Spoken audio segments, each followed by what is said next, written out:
Je salue chacun de vous ce soir dans le nom du Seigneur Jésus-Christ. Amen. Je vous apporte les salutations de nos frères et sœurs de l'assemblée de Wibouo et de Bamo. Donc il y a eu des frères de Bamo qui sont venus à Wibouo et nous avons pu avoir une réunion d'ensemble. Donc ils vous ont tous salué au nom du Seigneur Jésus-Christ.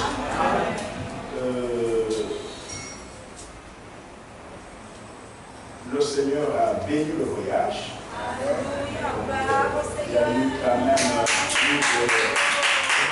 environ 12 âmes ou 11 âmes. C'était 11 qui ont compté, c'était combien? 2 âmes qui ont donné leur vie à Christ. 9 âmes, voilà. Donc sinon c'était très bien. Donc aujourd'hui, j'ai totalise 68 ans d'âge. Donc le 22 septembre. J'ai suivi.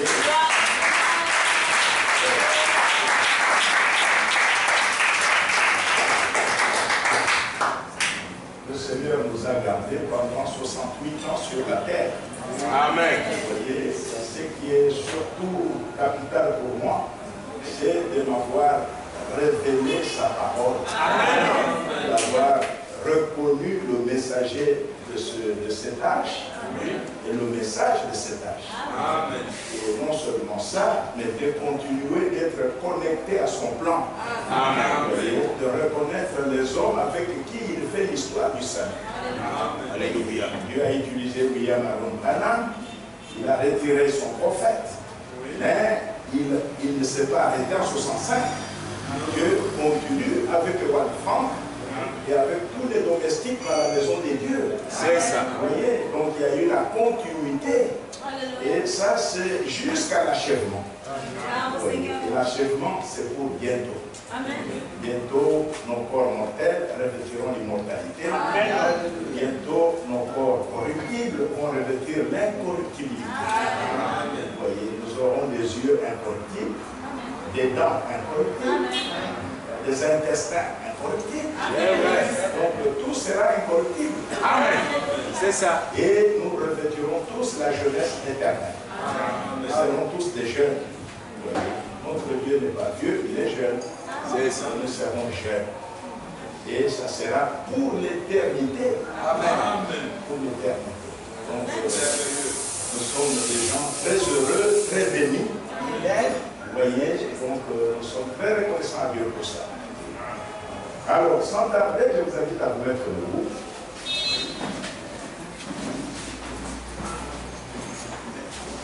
Seigneur nous avait bien gardés à l'aller comme au retour, avec notre voiture missionnaire.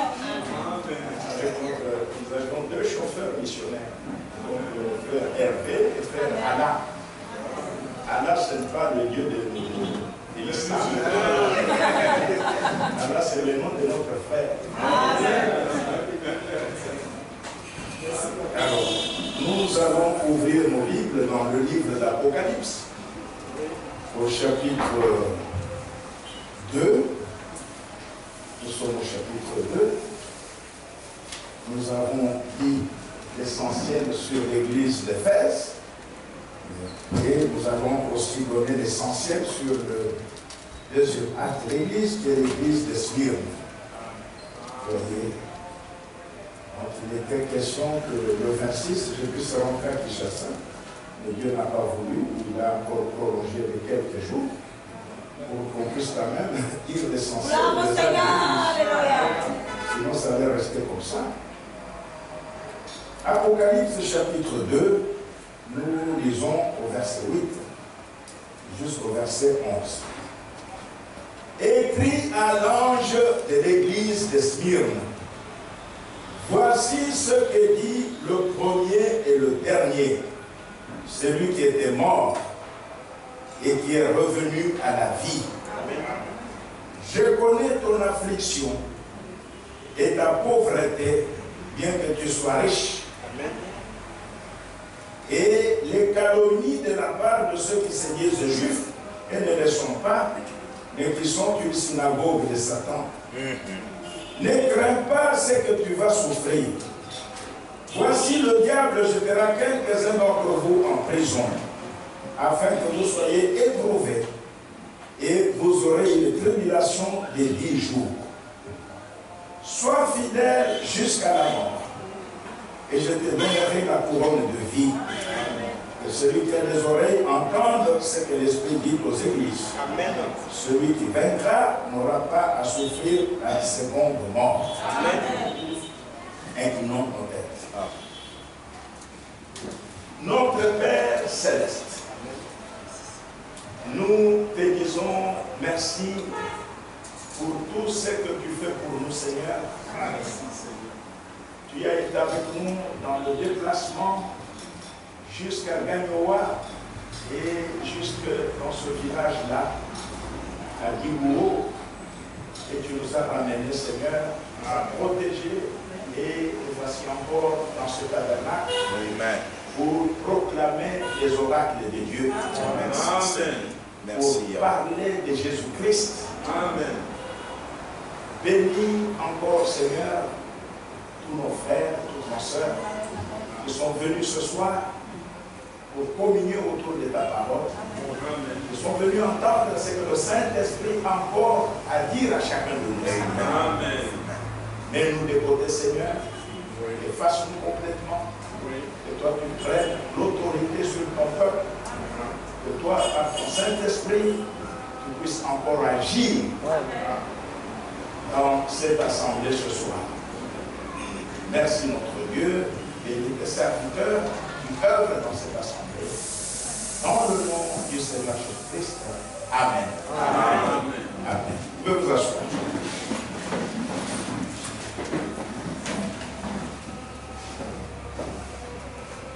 La fois passée, nous avons abordé l'âge d'Éphèse. C'est le premier âge de l'Église. Et c'est l'apôtre Paul qui fut le messager de l'âge d'Éphèse. Parce que c'était lui qui avait fondé l'Église d'Éphèse. C'est ça. Et nous avons vu que ce livre de l'Apocalypse, c'est un livre de prophétie. Vous voyez?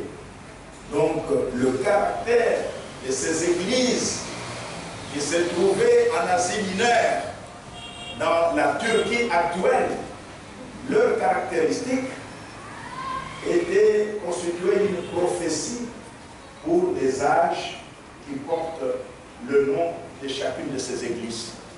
Vous voyez, nous avons vu que le mot Éphèse signifiait relâchement, laisser aller. Vous voyez, rétrograde. Donc, dans cette église d'Éphèse, comme nous l'avons vu, il y avait deux groupes de croyants, les formalistes et les vrais croyants. Ceux qui ont expérimenté la nouvelle naissance et qui ont expérimenté le baptême du Saint-Esprit. Parce que le modèle de l'Église ne peut pas changer. L'Église a commencé le jour de la Pentecôte. Et la véritable Église, c'est une Église de Pentecôte. Amen. Le Pentecôte, c'est une expérience que chaque frère et chaque sœur doit faire. Expérimenter le baptême du Saint-Esprit. C'est vrai. Dieu ne change pas sa manière de faire. Il est infini et son Église aussi ne peut pas changer. Vous voyez, ne peut pas changer de modèle. Nous avons vu que Dieu est. Dieu ne veut pas que son Église soit dirigée par des hommes. Amen. Dieu ne fait pas ça. Dieu a confié son Église sous la direction du Saint-Esprit. Et il agit au travers des dons qu'il a placés dans les hommes. Dans son Église, Dieu a placé des ministères, il a placé des docteurs, des prophètes, des apôtres, des bergers, des évangélistes. Vous voyez, 5 offices dans son Église. Et Dieu agit au travers des dons qu'il a placés dans son Église pour diriger son Église. Vous voyez, Dieu, comme nous l'avons vu, ne veut pas que son Église soit dirigée par des cardinaux, par des papes, par des archevêques. Hein? Ça, Dieu est cela. Ce sont des Nicolaïtes. Les Nicolaïtes, ce sont des gens qui ont vaincu les laïcs. Nicolaïtes, Nico, c'est conquérir, renverser, vaincre. Vous voyez, et laïcs, ce sont des laïcs.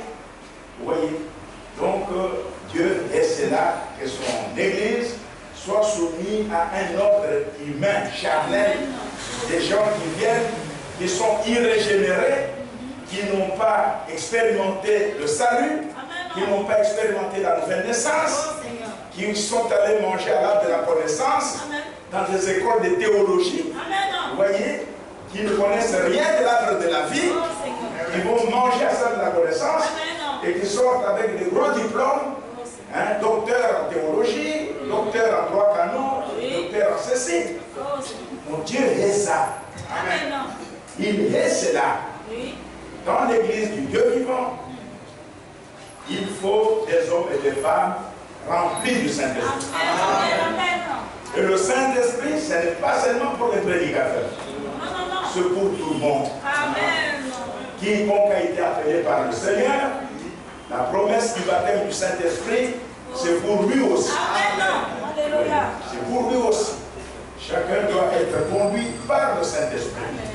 Et dans l'église du Dieu vivant, Dieu, il enseigne lui-même son peuple par la révélation. Par la révélation. Dieu révèle sa pensée à ses enfants. Tout ce que vous croyez qu'il ne vient pas du Saint-Esprit, c'est une foi intellectuelle. Amen. C'est une foi intellectuelle. Le Seigneur a dit, personne ne peut dire, dans 1 Corinthiens 12, personne ne peut dire que Jésus est le Seigneur si ce n'est pas le Saint-Esprit. Il faut que ce soit le Saint-Esprit qui t'a révélé ça. Amen. Parce que si ce n'est pas le Saint-Esprit, demain tu vas dire que Branham est Dieu. Mais oui, tu vas dire que Branham est Dieu. Tu disais que le Seigneur Jésus est Dieu, tu répétais seulement ce que le pasteur a dit, tu répétais ce que le prophète a dit, tu répétais seulement ce que tel ou tel frère a dit. Oui. Mais si cela t'est révélé par le Saint-Esprit, comme le Seigneur a dit à Pierre, quand il a demandé, qui dit donc que je suis moi le Fils de l'homme? Oh, les uns disent que tu es l'un des prophètes. Oh, tu peux être Jérémie, tu peux être ceci et cela. Il dit, d'accord, ça c'est la radio-trottoir. Mais maintenant, vous qui me suivez, vous qui êtes avec moi tout le temps, qui dites-vous que je suis? Tout le monde est resté calme. Mais l'apôtre Pierre, il a regardé, il a dit, tu es le Christ, le Fils du Dieu vivant. C'est-à-dire, tu es loin. Tu es un homme en qui habite corporellement toute la vérité de la divinité. Oui. Tu es le Christ, le Fils du Dieu vivant. Et le Seigneur lui répond, c'est dans Matthieu 16, il dit, tu es heureux, Simon, fils de Jonas. Ce ne sont pas la chair et le sang qui t'ont révélé cela, mais c'est mon Père. C'est l'Esprit de Dieu qui t'a révélé qui je suis. Et sur cette révélation, sur ce roc, vous voyez, il dit, toi maintenant tu es Pierre. Mais sur ce roc, sur la révélation de qui je suis, je bâtirai mon église.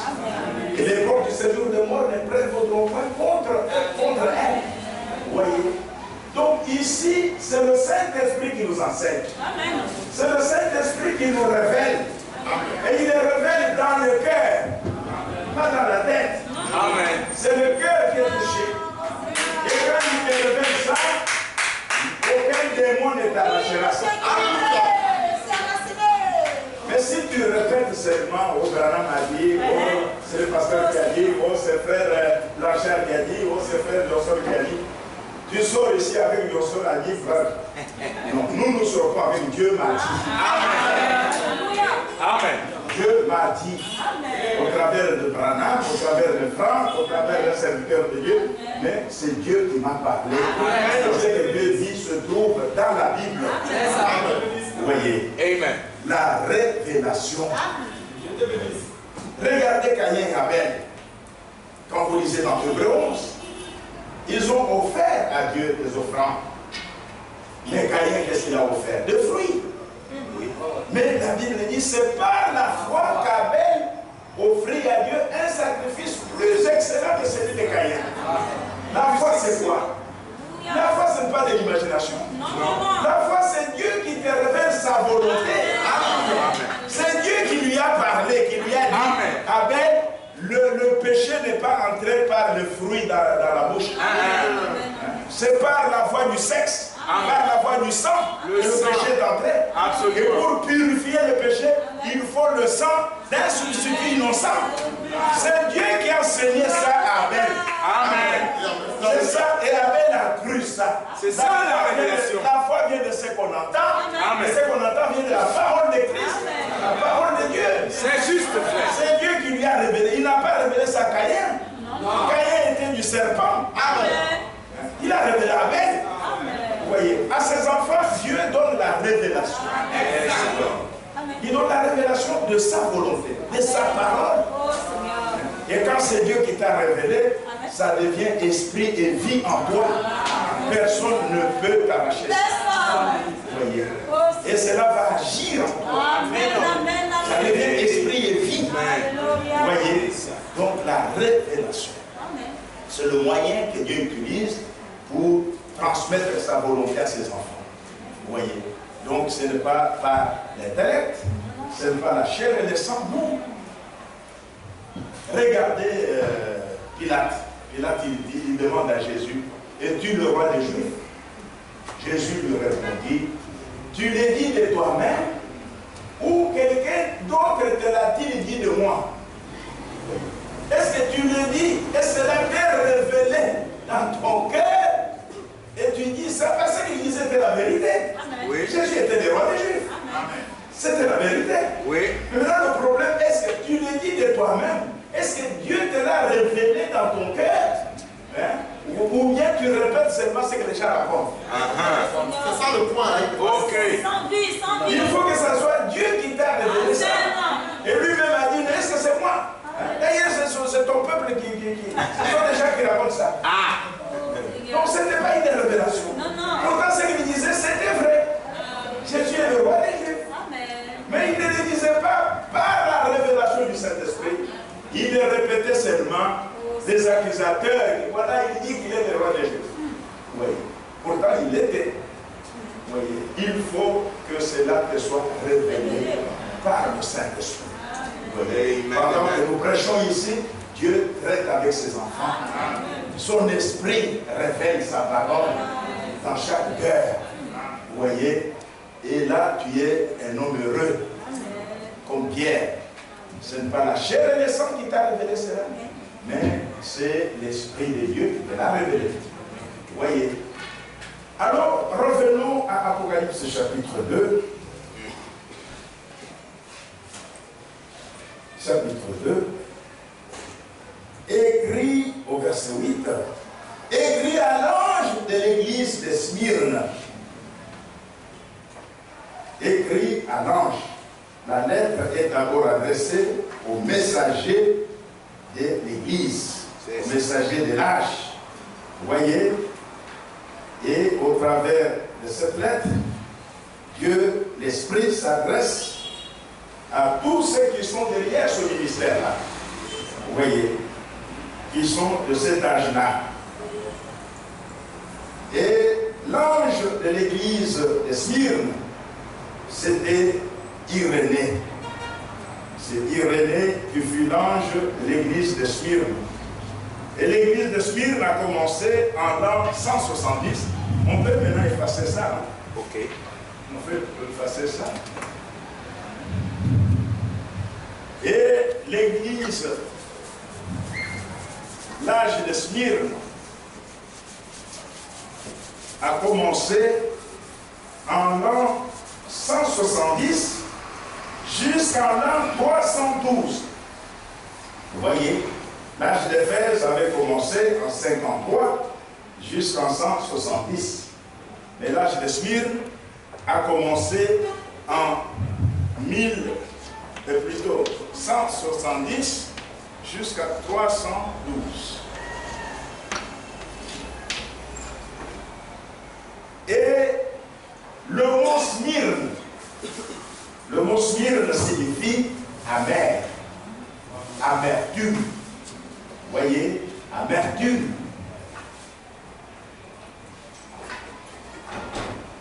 C'est ça la signification du mot Smyrne, amertume. Et Smyrne était une grande ville, c'était la 3e ville de l'Asie mineure. Une grande ville de commerce. On y faisait des grands commerces et c'était une ville où les gens se livraient à l'art. Vous voyez,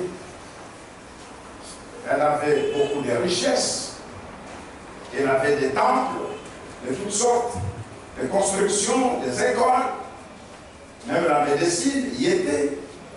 Vous voyez, la science. Donc c'était une 3e ville de l'Asie mineure, la ville de Smyrne. Et ils avaient un grand port aussi. Un grand port. Il y avait beaucoup d'activités là-bas, à Smyrne. Vous voyez. Et il y avait aussi des Juifs qui habitaient et qui apportaient l'évangile là-bas. Et le messager de cette église de Smyrne, c'était Irénée. Irénée, il a œuvré en France. Il a travaillé en France. Et toutes les églises qu'Irénée fondait là-bas, à Lyon, un peu partout là-bas, c'était des églises basées sur la Pentecôte. Donc basées sur le baptême du Saint-Esprit. Toutes ces églises que l'Irénée avait fondées là-bas, c'était sur le modèle de la Pentecôte. Dans les églises d'Irénée, qu'Irénée avait fondées en France, les gens parlaient en langue, il y avait des miracles, il y avait des guérisons. Le Saint-Esprit agissait puissamment dans ces églises-là. Vous voyez, c'est ça le modèle. Le modèle, c'est l'église de Pentecôte. Vous voyez, et Irénée enseignait comme Paul. Exactement comme Paul. Irénée enseignait que Père, Fils, Saint-Esprit, ce sont des titres qui appartiennent à un seul être, qui est le Seigneur Jésus-Christ. Il croyait à la divinité suprême du Seigneur Jésus-Christ. Il baptisait au nom du Seigneur Jésus-Christ. Vous voyez, Irénée, c'était vraiment un homme qui s'opposait à l'esprit de dénomination, à l'esprit d'organisation. Il était contre les Nicolaïtes. Il haïssait cela. Vous voyez, il haïssait cela. Donc c'était un grand homme de Dieu. Ses enseignements amenaient toujours des résultats scripturaires, bibliques. Vous voyez, les gens expérimentaient le salut, les gens expérimentaient le plein salut, la justification, la sanctification, le baptême du Saint-Esprit. Vous voyez, à cause des enseignements qu'Irénée donnait, partout où il est passé, c'était lui vraiment le messager de l'âge de Smyrne. Vous voyez, et Smyrne, comme nous le disons, Smyrne signifie amertume. Pourquoi amertume? Parce que déjà dans l'âge d'Éphèse, il y avait 2 groupes déjà. Les chrétiens spirituels et les chrétiens formalistes, qui n'avaient aucune expérience du baptême du Saint-Esprit. Et ces chrétiens-là, comme ils n'avaient pas le Saint-Esprit, comme ils avaient perdu leur premier amour, ils n'avaient plus l'amour de la parole, ils n'avaient plus l'amour de la vérité. Parce que l'amour de Dieu, c'est toujours l'amour de la vérité. Amen. Il n'aimait plus la parole de Dieu. Vous voyez, ces chrétiens formalistes, Et comme ils n'avaient plus l'amour de Dieu, qu'est-ce qui prit place dans leur cœur? C'était la racine d'amertume. Amen. Ils avaient maintenant en eux la racine d'amertume. Et cette racine d'amertume a grandi dans l'âge de Smyrne. A grandi dans l'âge de Smyrne. Ils avaient de l'amertume contre les vrais chrétiens. Ils ne les aimaient plus parce qu'ils ne pouvaient pas aimer, ils n'avaient plus l'amour. Ils avaient l'amertume dans leur cœur. Amen. Parce qu'eux ne voulaient pas une église dirigée par le Saint-Esprit. Ils ne voulaient pas des hommes remplis du Saint-Esprit. Ils ne voulaient pas des pasteurs, des prédicateurs remplis du Saint-Esprit. Ils trouvaient que ce n'est pas beau ça. Ils voulaient eux-mêmes organiser l'église. C'était les Nicolaïtes. Ils voulaient conquérir l'église. Ils voulaient diviser l'église en laïcs et en religieux. Hein? Ça, ce sont des religieux. Ça, ce sont des ecclésiastiques. Ça, ce sont des laïcs. Vous voyez? Vous voyez? Alors que l'église du Seigneur Jésus-Christ est constituée de laïcs. Et tous ce sont des hommes remplis du Saint-Esprit. Et les prédicateurs, et les croyants, tous, ils sont égaux. Sauf qu'ils ont des charges différentes. Vous voyez? Mais eux ne voulaient pas de ça.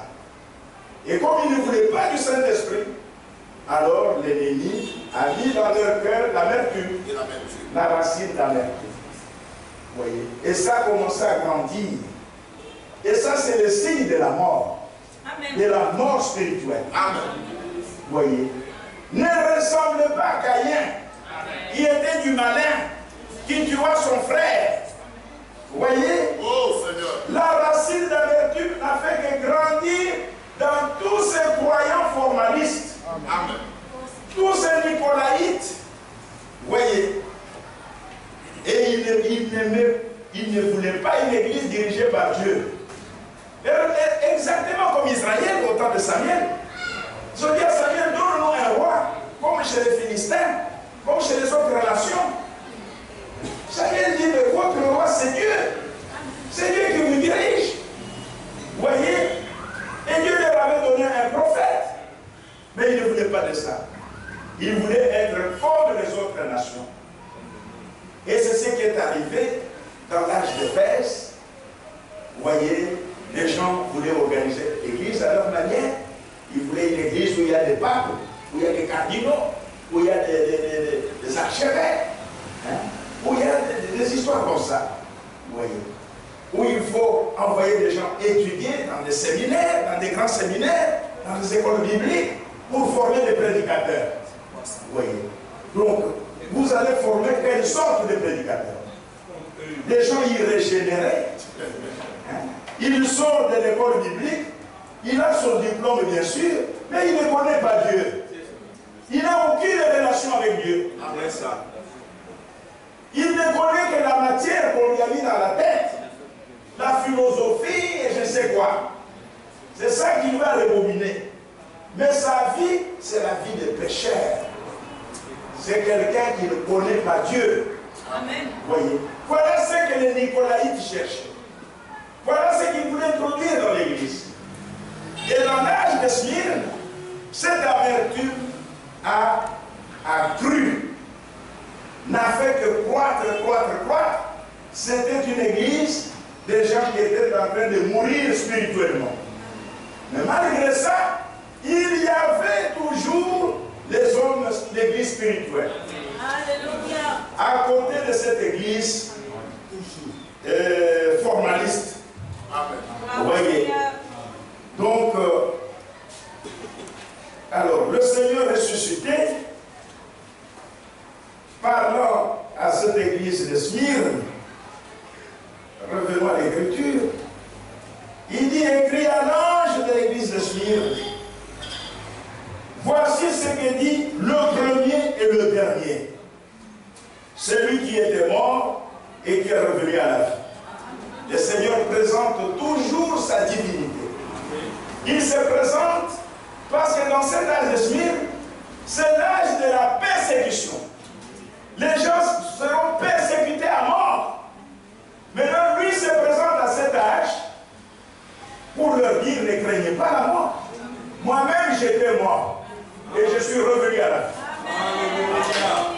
Il se présente comme celui qui était mort et qui est revenu à la vie. Le premier et le dernier. En dehors de lui, il n'y a point de Dieu. Il est l'alpha et l'oméga. Vous voyez, la rose de Saron, c'est lui. L'étoile du matin, c'est lui. Le soleil de la justice. Tous ces titres-là, c'est lui. En dehors de lui, point de Dieu, point de sauveur. Vous voyez, il dit, moi j'étais mort et je suis revenu à la vie. Vous voyez, voici ce qu'il dit, le premier et le dernier, celui qui était mort et qui est revenu à la vie.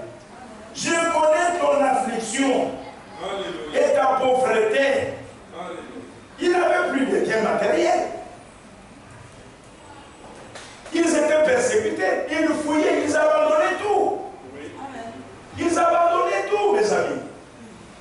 Je suis tombé sur un témoignage intitulé « Les martyrs des catacombes ». Les martyrs des catacombes. Oui, tout à fait. J'ai vu ça, et je pleurais. C'était dans cette période, dans cet âge de spire. Vous voyez? Et les catacombes, c'était des mines souterraines, c'était des galeries souterraines. Hein, je crois qu'on avait creusé pour prendre des matériaux, pour construire la ville de Rome. Alors c'est resté comme des mines, hein, sous-sol. Et les chrétiens fouillaient vers ces galeries souterraines.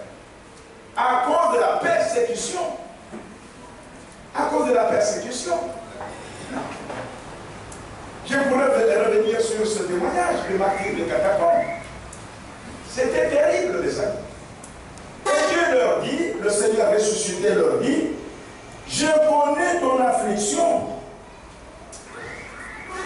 Ne pense pas que Dieu ne connaît pas tes problèmes, tes souffrances, il connaît. Je connais ton affliction et ta pauvreté. Ils étaient démunis, ils n'avaient plus rien.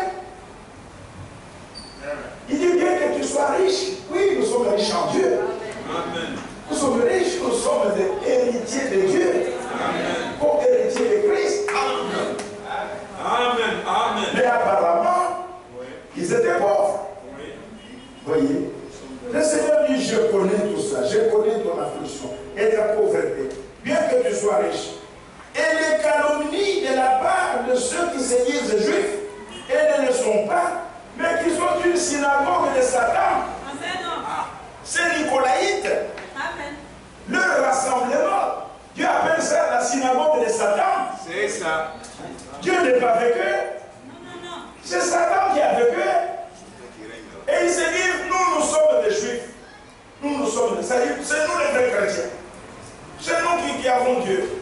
Vous voyez. Les gens qui sont dans les faussetés là, ils croient être dans le vrai. Et ils persécutent les autres. Oui, oui, oui. Vous voyez. Dans Romains chapitre 2,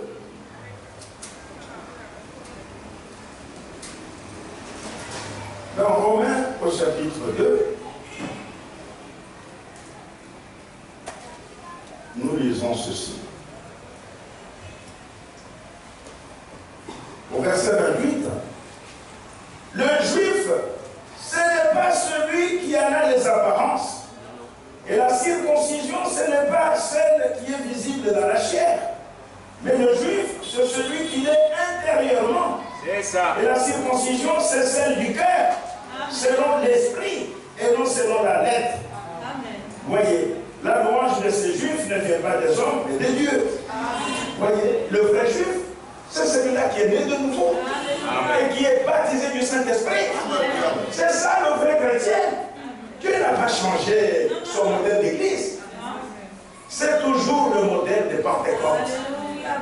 L'expérience du baptême du Saint-Esprit, c'est pour toi mon frère, c'est pour toi ma soeur. Le Seigneur t'a appelé pour ça. Pour te sceller du Saint-Esprit. Il doit te faire passer par la nouvelle naissance et tu dois expérimenter le baptême du Saint-Esprit. La nouvelle naissance est différente du baptême du Saint-Esprit. Dans l'exposé des actes de l'Église, écrit par le docteur Veil, dans l'âge de Smyrne, il a ajouté son interprétation là-bas. Donc il dit que la nouvelle naissance, c'est le baptême du Saint-Esprit. Cela est faux et archi faux. Ouais. D'abord, les termes sont différents. Nouvelle naissance, c'est naître. Baptême, c'est baptême. C'est différent même les termes. Par la nouvelle naissance, nous devenons des fils et des filles de Dieu. Et nous recevons la vie éternelle par la nouvelle naissance. C'est lorsque vous croyez au Seigneur Jésus-Christ, c'est à ce moment-là que vous expérimentez la nouvelle naissance. Vous vous repentez sincèrement et Dieu change votre vie et il met en vous la vie divine. Vous recevez la vie éternelle. Mais par le baptême du Saint-Esprit, qui est aussi une expérience surnaturelle, vous voyez, même si c'est sans sensation, mais c'est une expérience surnaturelle. Vous voyez, où l'être même de Dieu vient tabernaculer dans votre âme. Son esprit, sa puissance. Vous voyez, et tu reçois une portion de son esprit dans votre âme. Et cette puissance, c'est avec ça que vous pouvez servir Dieu. Sans la puissance, vous ne saurez pas. Vous voyez, vous ne saurez pas. Donc c'est différent. Donc le livre d'exposé des actes de l'Église, ce n'est pas le livre de Frère Branham. Non, c'est le livre écrit par le docteur Rivet. Vous voyez. Et il y a mis sa moutarde dedans. Et c'est avec ça qu'il a égaré beaucoup de frères qui sont dans les sept tonnerres. Vous voyez. C'est dans ce livre-là. Donc exposé à la page 319 et 320, dernier paragraphe, et puis vous allez dans l'autre page, 320, il dit ceci. Or, ce messager de Malachie 4 et d'Apocalypse 17 va faire deux choses. Premièrement, selon Malachie 4, il ramènera le cœur des enfants au Père. Deuxièmement, il révélera les mystères de cette tonnerre d'Apocalypse 10, qui sont les révélations contenues dans les sept sceaux. Voilà la moutarde. Ça, c'est la moutarde. Ça, c'est lui qui a ajouté ça. Quand Frère Franck a découvert qu'il y avait des choses qui n'étaient pas justes, c'est alors qu'il a traduit ça. Ils ont traduit les prédications originales de Frère Branham sur les 7 âges d'église. Vous voyez, ils ont traduit ça. Et dans ça, vous ne trouverez pas ça. Vous ne trouverez pas cette moutarde. Vous voyez, ça c'est lui qui a ajouté ça. Vous voyez, et cela a égaré beaucoup de gens. Nous avons montré que les 7 tonnerres, que Dieu bénisse vraiment Frère Franck, qui nous a éclairé là-dessus. Amen.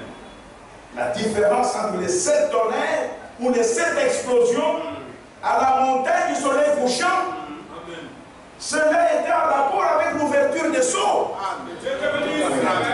Et c'est ça qui a égaré même l'Iveil ici. C'est là qu'il n'a pas compris lui aussi. Ils ont confondu ces 7 tonnerres, ces 7 explosions, voilà, qui étaient en rapport avec l'ouverture des sceaux. Vous voyez, avec les tonnerres d'Apocalypse 10. Les 7 tonnerres d'Apocalypse 10 sont des voix qui ont parlé. Et j'ai entendu ce qu'ils ont dit. Ouais. Et ils voulaient écrire ce que ces tonnerres avaient dit. Ouais, mais les 7 tonnerres ou cette explosion à la montagne du soleil couchant en Arizona, ce n'était pas des voix. C'était des coups. Voilà. Des explosions. Boum, boum. Ce ne sont pas des voix. Et ça, c'était des événements en rapport avec l'ouverture de sceaux. C'est là qu'on dira à Frère Branham, par l'ange qui s'était à côté de lui, retourne à Dieu sur vie, le temps est arrivé pour l'ouverture de ce sceau. Voilà. Donc ce sont ces 7 tonnerres-là qui sont en rapport avec ça. Mais les 7 tonnerres d'Apocalypse 10 s'accompliront quand l'épouse sera déjà dans la gloire.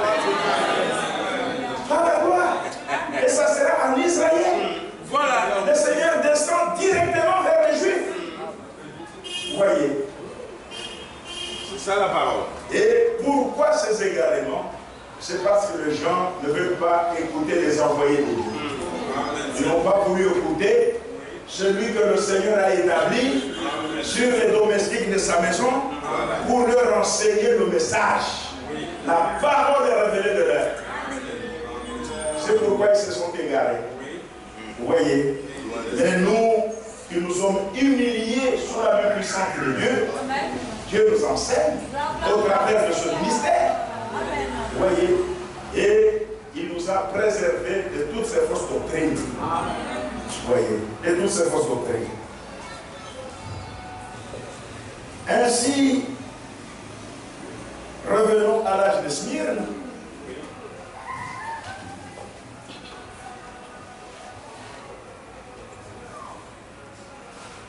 Le Seigneur dit aux vrais chrétiens, aux vrais croyants de cet âge, il dit, je connais ton affliction. Là, il parle aux vrais. Je connais ton affliction, ta pauvreté, bien que tu sois riche, et les calomnies de la part de ceux qui se disent juifs, elles ne le sont pas, mais qui sont une synagogue de Satan. Vous voyez, ces gens-là, les chrétiens formalistes, les Nicolaïtes, vous voyez, leur rassemblement devant Dieu, c'est une synagogue de Satan. Amen. Dieu n'est pas fait que. Dieu n'est pas fait que. Et ce sont eux qui calomniaient les vrais chrétiens auprès de l'État romain. Vous voyez, parce que celui qui persécutait à l'époque-là, c'était l'État romain. C'était les païens. Maintenant, ces chrétiens formalistes, ils allaient calomnier le frère. Ils allaient calomnier les vrais croyants auprès des autorités. Vous voyez? Et l'État romain déclenchait la persécution contre les vrais. Et Dieu dit, je connais ton affliction. Je connais même ta pauvreté. Bien que tu sois riche. Et les calomnies de tous ces Nicolaïtes, vous voyez, ces faux chrétiens, toutes les calomnies, ils disent qu'ils ont le Saint-Esprit, ils ont l'amertume dans leur âme. Ils n'ont pas le Saint-Esprit, ils ont la racine d'amertume. Ils sont en train de mourir spirituellement. Vous voyez, celui qui a la haine dans son cœur, c'est un meurtrier, c'est un homme mort, il n'a pas la vie. Il n'a pas la vie. Vous voyez? Mais ils se disent juifs, mais ne le sont pas. Mais ils sont une synagogue de Satan. Ne crains pas ce que tu vas souffrir. Tout ça, il parle aux vrais. Voici, le diable jettera quelques-uns d'entre vous en prison, afin que vous soyez éprouvés. Et vous aurez une tribulation de 10 jours. Et un jour ici, un jour c'est un an ici. Un jour dans la prophétie ici, c'est un an. 10 jours, c'est 10 ans. Dieu le prévient de cette forte tribulation de 10 jours, c'est-à-dire de 10 ans, qui a eu lieu de 302 jusqu'en 312. Donc 10 ans. Et cette persécution fut déclenchée par l'empereur Dioclétien.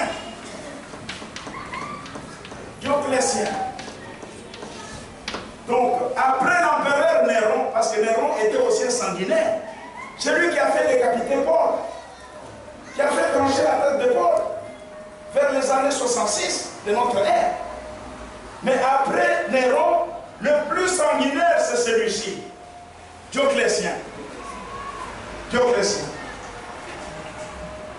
Donc, il a persécuté à mort les vrais chrétiens. Pendant 10 ans. Et le Seigneur leur dit, il dit aux vrais, il dit, sois fidèle jusqu'à la mort. C'est-à-dire, ne cède pas. Ne relie jusque dans la mort, jusqu'à ce qu'on te tue. Vous voyez? C'était une forte persécution. Et les chrétiens fouillaient dans les catacombes.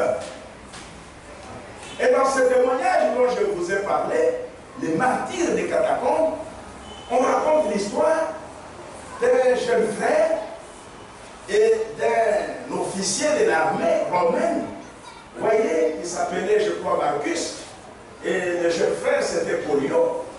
Donc, Pollio et sa mère, ils avaient cru au Seigneur Jésus-Christ. Et ils faisaient partie de l'église du Seigneur Jésus-Christ, des vrais croyants, des chrétiens de Pentecôte, des gens qui ont expérimenté le baptême du Saint-Esprit. Comme la persécution était très forte, c'était une famille très riche. Leur père leur avait laissé beaucoup de biens à Rome là-bas. Mais tellement que la persécution était très forte, ils ont fui dans les catacombes, dans les mines souterraines là, dans les galeries souterraines. Amen. Ils ont fui là-bas. Ils ont fui là-bas. Vous voyez? Et ils vivaient là-bas. Quelle vie! C'était vraiment pénible. C'était pénible, vous voyez. Alors, un jour, il y avait cet officier romain à qui on disait que les chrétiens sont des êtres méchants. Ce sont des mauvaises personnes dans la société. Donc, mais un jour, il est allé dans les collisions, c'est-à-dire là où on massacrait les chrétiens. On gardait des tigres, on gardait des lions affamés. Oh Seigneur. Vous voyez? Et on lâchait des sœurs, des chrétiennes. Et il commençait à chanter, à Rome s'il vous plaît. Il commençait à chanter, après, c'était la boucherie. Les lions se jetaient sur les sœurs, c'était du sang partout, ou les tigres. Et ce général, ou cet officier, quand il voyait ça, il dit, mais comment? Vous dites que ce sont des méchants. Mais je n'arrive pas à comprendre comment ces personnes n'ont pas peur de la mort. Amen. Amen. Il chantait, il savait pas possible que je ne comprends pas. Ça veut dire que ce sont des méchants. Et puis il assistait à un combat des gladiateurs. Des gens qui se battaient avec des épées. Vous voyez? Et il y a un qu'on avait blessé presque à mort. Et maintenant, quand on voulait l'achever, l'empereur a refusé. Il a dit non, arrêtez les combats. Et on a pris ce gladiateur-là, on l'a mis de côté, avec des blessures partout. Maintenant, on va mettre un chrétien. Oui, les chrétiens, c'est lui Marcos, voilà. Les chrétiens qu'on avait mis là, c'est Marcos. Pour combattre contre un lion, avec au niveau un petit couteau. Et avec ça, Marcos a prié, et le Seigneur l'a secouru, il a tué les lions. Et l'empereur a ordonné qu'on puisse mettre Marcos, qu'il combatte avec les gladiateurs qui étaient blessés. Et les gladiateurs est venu, tellement qu'il était blessé, il a dit au frère, achève-moi. Achève-moi, ça ne sert à rien de vivre. Et le frère dit, je suis un chrétien, je ne peux pas te tuer. Voilà. Et les gens se sont fâchés. L'homme qui a tué les lions, maintenant devant ces blessés, au lieu de l'achever, et il a dit non, je ne tue pas. Amen. Et c'est là que l'officier a dit, mais ce n'est pas possible. On dit qu'ils sont des méchants. Mais il refuse de tuer notre gladiateur. Pendant que lui, il a toute la force. Et il a même tué les lions. Alors ça, je ne crois pas que ces gens soient méchants. Oui. Et l'empereur a ordonné qu'on tue alors les frères. Et par le gladiateur. Et le frère s'est offert, et on lui a poignardé, et il est tombé, il est mort. Oui. Et cet officier a dit non, non, non, je ne veux pas comprendre. Donc ce ne sont pas les méchants. Amen. Ce ne sont pas les méchants. Et maintenant, il voulait connaître les secrets des chrétiens. Comment les sœurs devant la mort, ils chantent. Comment les sœurs chantaient devant la mort.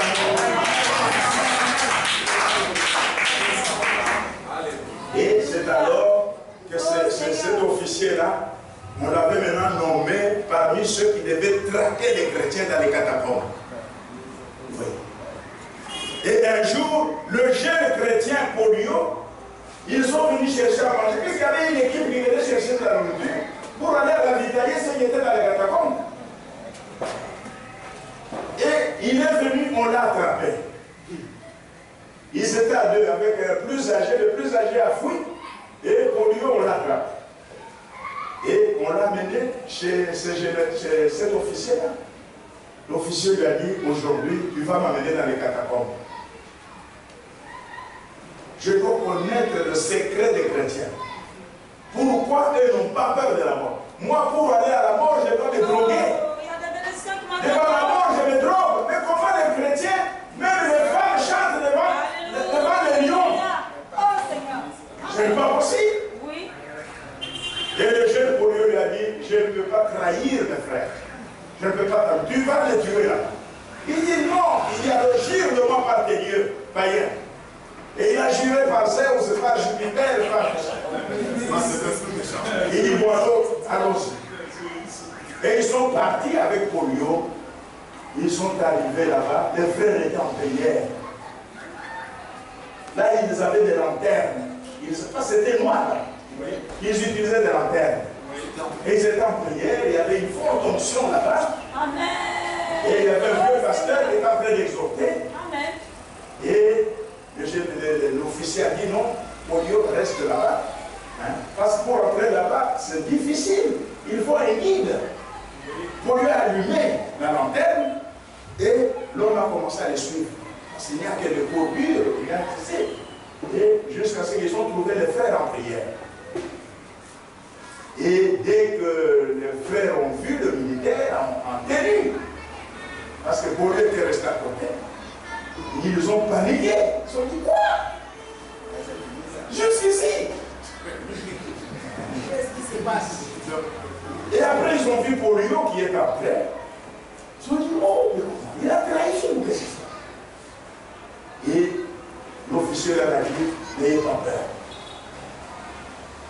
Le vieux pasteur a continué à exhorter. Et quand il a terminé, ils sont adorés. Et puis après, il a congédié chacun. Chacun est allé dans son coin. Son coin là, ce n'est pas aller dormir dans la chambre à coucher avec le matelas. Non. Quelle souffrance. Pour cet évangile. Et l'officier a été reçu par le vieux pasteur. Et il a commencé à lui dire, je ne suis pas venu vous faire du mal ici. J'ai un problème. J'ai vu des sœurs, des femmes devant la mort qui chantent. Je viens chrétien s'offrir lui-même devant un gladiateur blessé. Alors je n'arrive pas à comprendre d'où vient cette force que vous avez là. Alléluia. Ce courage-là. Amen. Moi j'ai fait l'école militaire, j'ai combattu, mais il faut que je me drogue pour affronter la mort. Et le vieux pasteur a ouvert la bouche, il lui a annoncé l'évangile. Et il lui a montré, non, ce courage-là, c'est la puissance du Saint-Esprit qui est dans les croyants. Le Seigneur leur donne la force de résister, de supporter la mort. Et à la fin, quand il a prêché, il a pris, ils ont commencé à se promener dans les catacombes, là, avec la lanterne, parce que tous ceux qu'on tuait là-bas, il y avait une équipe qui allait ramasser des cadavres là-bas. Même ceux qu'on brûlait, ils allaient ramasser des os. Et ils venaient, leur cimetière c'était dans les catacombes. Donc on mettait des corps là-bas où il y avait des os et il y avait des inscriptions. Ça c'était sœur, héros de la foi. Elle a été tuée à tel endroit. C'est tel frère. Donc, alors il a commencé à le promener. Il dit voilà, ici c'est une sœur en Christ. Elle était vraiment. Donc elle a été tuée là. Celle-ci, vraiment, c'est un combattant de la foi. Il a commencé, l'homme a commencé à pleurer. Et finalement, il fut baptisé là dans les catacombes. Il a donné sa vie à Christ. Et il est rentré maintenant à l'extérieur. Et quand pendant qu'il vivait avec les militaires, on a commencé à les soupçonner. Parce que sa vie avait changé. On lui a dit non. On voit que tu es comme ces gens-là. Tu es l'un d'entre eux. Ouais. Capitaine ou général. Mais on ne voit suspect. Qu'est-ce qui ne va pas? Et il avait amené, le vieux pasteur est venu même, il a prêché à sa famille. Sa femme a cru, tout. Donc tout le monde a reçu le baptême. Amen. Et quand on a finalement, on a découvert que non, c'est un chrétien maintenant, on a cherché à mettre la main sur lui, il a fui dans les catacombes. Avec sa famille, ils sont allés dans les catacombes. Pendant l'âge des signes. C'était terrible, mes frères. Ils sont allés dans les catacombes. Mais un jour, pour ne pas être trop long, avec certains long, mais je dois raccourcir ça. Un jour, le même polio est tombé encore en embuscade. On l'a encore attrapé et on l'a jugé. On lui a dit, regarde, les biens que ton père a laissés. Tu es un héritier. Tu es en train de suivre cette vieille maman qui est déjà amortie. Tout ça c'est pour toi. Tu es fils unique de... Tout ça c'est pour toi. C'est ça. Renonce à cette histoire de Jésus. Et comme ça tu as tout tes biens. Voilà, et bénéficie de la royauté. Il dit non. Moi, j'aimerais que mon nom qu'on l'inscrive dans les catacombes. Voilà. On va inscrire mon nom dans les cimetières. Ça, non, je ne regarde pas ça. Je ne regarde pas ça. Amen. Je veux la vie éternelle. Et finalement, on a condamné à mort. Elle devait être mangée par un lion, dévorée par un lion. Et la nouvelle est arrivée jusque là-bas dans les catacombes. Sa mère est tombée évanouie. Son fils unique. Et finalement, l'officier là s'est décidé à venir la nuit pour aller voir le bourreau, aller voir celui qui avait remplacé, qui avait pris sa fonction là. Il est allé le voir la nuit. Il entend seulement comment. C'est qu'il ouvre, il voit Marcus. Il voit l'officier. Il dit, tu es venu ici, mais on te cherche. Il dit, non, je suis venu parce que tu es mon ami, toi tu ne peux pas m'arrêter. Je suis venu demander la libération de Polio, le jeune homme qui a été jugé là, qui est condamné à mort. J'ai laissé sa mère évanouie. Et l'homme dit, moi, je n'ai pas cette autorité-là, ce pouvoir-là de Dieu. On l'a déjà jugé et condamné. Je ne peux plus, je n'ai rien à voir encore avec ça. Il dit, mais votre loi, la loi romaine, mais il y a quand même des articles où on dit que quelqu'un peut prendre la place de celui qui est condamné et mourir à sa place. Il dit, oui, je sais, mais qui va prendre sa place? Il dit, moi-même. Prenez-moi de me dire,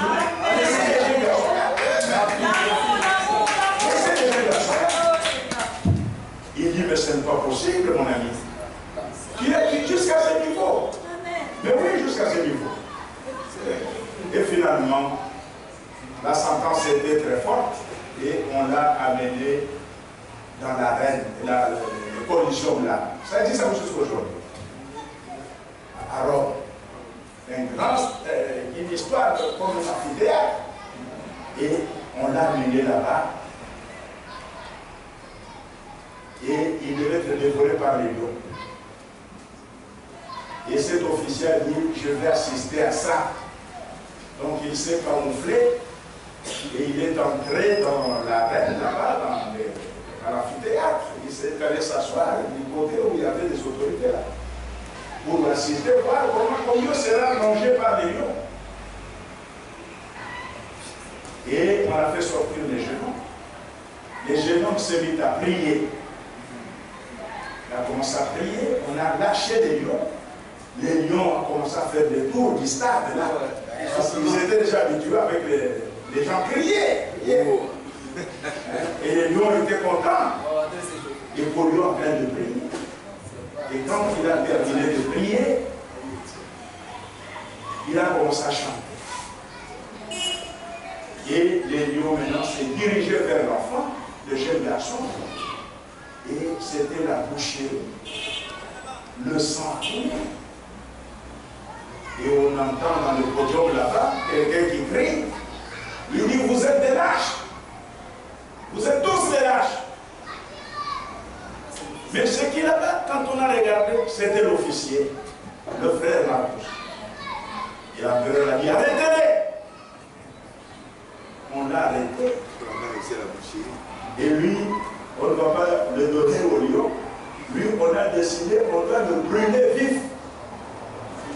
L'officier, on va le brûler vif. Oh Seigneur. Et ils ont préparé le bûcher, tout ça. Et il est allé, on voulait les lier, il dit non, laissez-moi, je veux monter. Dieu leur avait donné l'esprit de veau, l'esprit de sacrifice.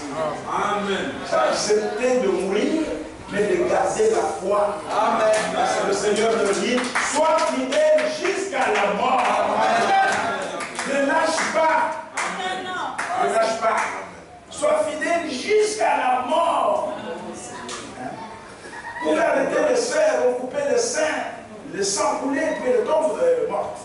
Oui. Mais avant de couper, on doit d'abord lui enseigner le paganisme pour abandonner la foi à Jésus. La sœur dit non, je ne le ferai pas. S'il faut mourir, je vais mourir pour Christ. Et on coupait les seins. Il y en avait qu'on coupait les jambes, on mettait du bois dans les os pour aller marcher. Avec du bois dans les os. Oui. Mais il ne cédait jamais, fidèle jusqu'à la mort. Et on l'a brûlé vif. C'est le même. On l'a brûlé vif. Et le Seigneur leur dit, soyez fidèles jusqu'à la mort. Vous voyez. C'est dans l'Apocalypse. Donc ils ont souffert le frère. Il y a eu une persécution terrible avec l'empereur Dioclétien. Les gens ont gardé la foi. Mais toi, pour n'avoir qu'à manger une journée, oh, même l'église là, je ne viens pas. C'est pas pour une journée, mon cher ami, que tu n'as pas mangé. Pour une journée. Comme tu ne m'as pas acheté ce pagne-là, ce pagne-là est à la mode, tu n'as pas acheté cet habit-là, même l'église là, moi je ne viens plus. Pour le pagne. Pour le pagne. Mais regardez le témoignage. Quel sera ton témoignage à côté de ce sœurs-là? Qui étaient fidèles jusqu'à sacrifier leur vie pour la parole, pour la vérité. Pas de compromis. Pas de compromis. Fidèle jusqu'à la mort. Vous voyez. Sois fidèle jusqu'à la mort. Et je te donnerai la couronne de vie. Ils auront la couronne de martyr. La couronne de vie. Vous voyez. Que celui qui a des oreilles entende ce que l'Esprit dit aux églises.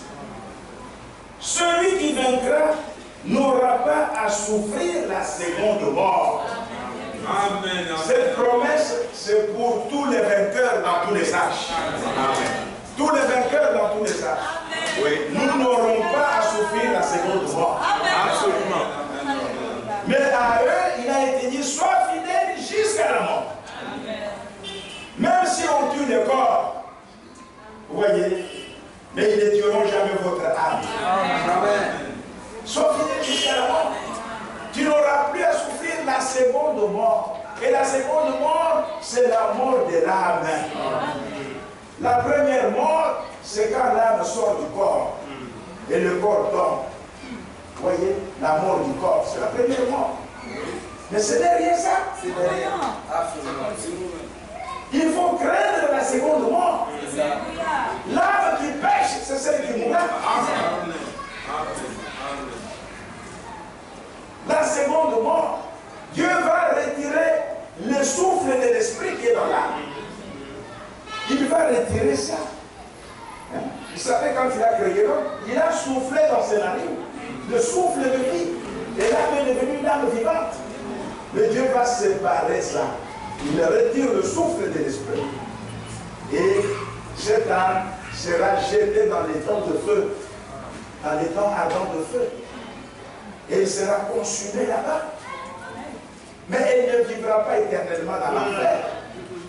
Parce que l'enfer a été créé. Ce qui est créé a eu un commencement. N'est pas éternel. Vous voyez?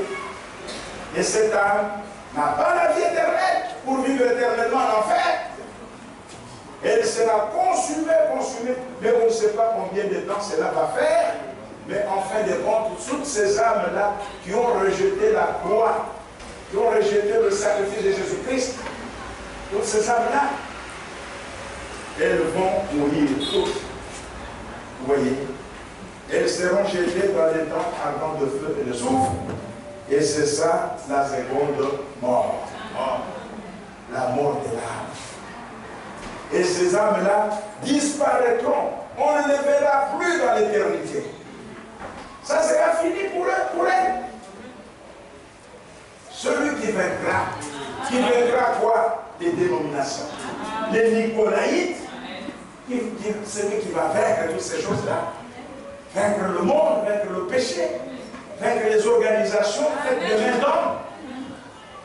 Es-tu chrétien? Non, je suis méthodiste. Es-tu chrétien? Non, je suis catholique. Catholique, ce n'est pas un chrétien. Tu es un formaliste. Tu n'es pas un chrétien. Es-tu chrétien? Non, je suis presbytérien. Es-tu chrétien? Oh, mais j'ai brûlé chaque jour les bougies à la messe. Ce n'est pas ça être chrétien. Brûler les bougies à la messe. Es-tu chrétien? Je salue Marie tous les jours. Avec mon chapelet. Ça, ce n'est pas le christianisme. Tu es encore un pécheur. Vous devez naître de nouveau. Et vous devez expérimenter le baptême du Saint-Esprit pour faire partie de l'épouse de Jésus-Christ. Mettez-vous debout.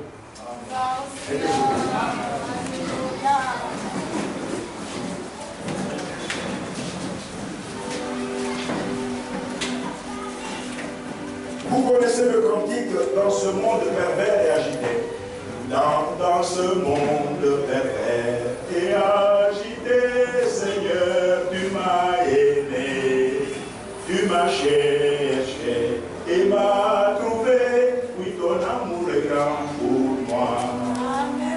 Jésus m'aime, il m'aime, il m'aime, il est mort pour moi. Jésus m'aime, il m'aime, il m'aime, il est mort pour moi. C'est ça le refrain. Jésus m'aime, il m'aime, il m'aime, il est mort pour moi.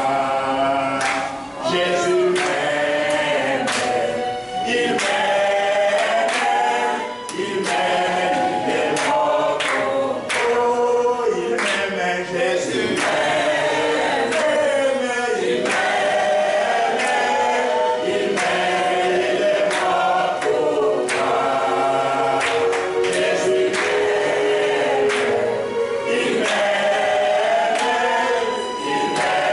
il est mort pour moi. C'est pas compliqué. Le refrain est simple. Voyez. C'est pas frère Lévi, tu as oublié? Voilà, il vient de mon assemblée, de notre assemblée. Donc lui, il connaît ça.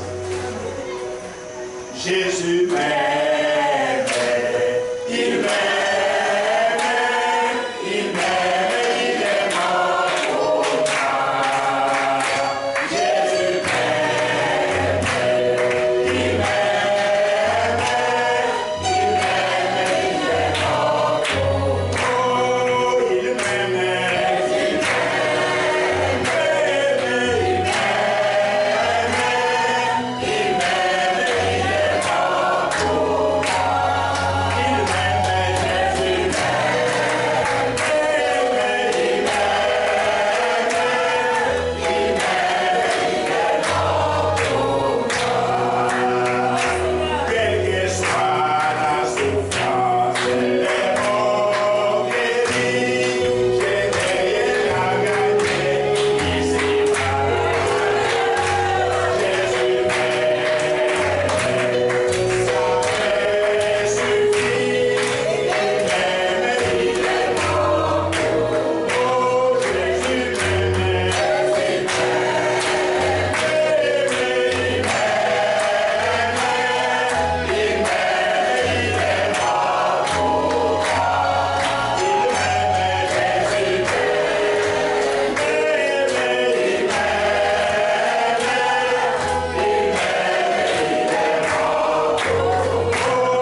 Dieu, pour ta parole.